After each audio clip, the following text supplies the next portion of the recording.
मराठी साहित्य क्षेत्रातला मानबिंदू म्हणजेच साहित्यरत्न अण्णाभाऊ साठे, ज्यांनी वास्तववादी, विध्वंसक आणि प्रचंड मोठ्या ताकदीचं साहित्य उभं केलं. फिरस्ती जमाती आणि भटके लोक यांच्यावर लिहिणारे अण्णाभाऊ हे पहिले लेखक होते. संयुक्त महाराष्ट्राच्या चळवळीत अण्णाभाऊंचा मोलाचा वाटा होता.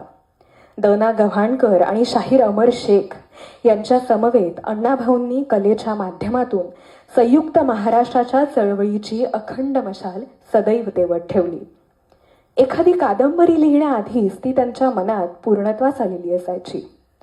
माकडीचा माळ, वारणेचा वाघ, वारणेच्या खोऱ्यात, चित्रा, रूपा, रत्ना, तारा, वैरा, फकीरा अशा 37 कादंबऱ्या, लोकनाट्य, लावण्या, छक्कड, कथासंग्रह इतका मोठा भक्कम लेखन प्रपंच अण्णाभाऊंनी उभा केला व त्यापैकी बऱ्याच कादंबऱ्यांवर चित्रपटही तयार झाले.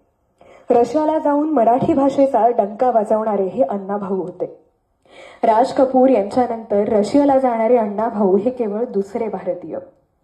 1.5 दिवस शाळा शिकलेला हा वाटेगावचा मुलगा, 49 वर्षांचं उणपुरं आयुष्य, पण परिस्थिती, निरीक्षण आणि अनुभव यांच्या जोरावर जागतिक पातळीवर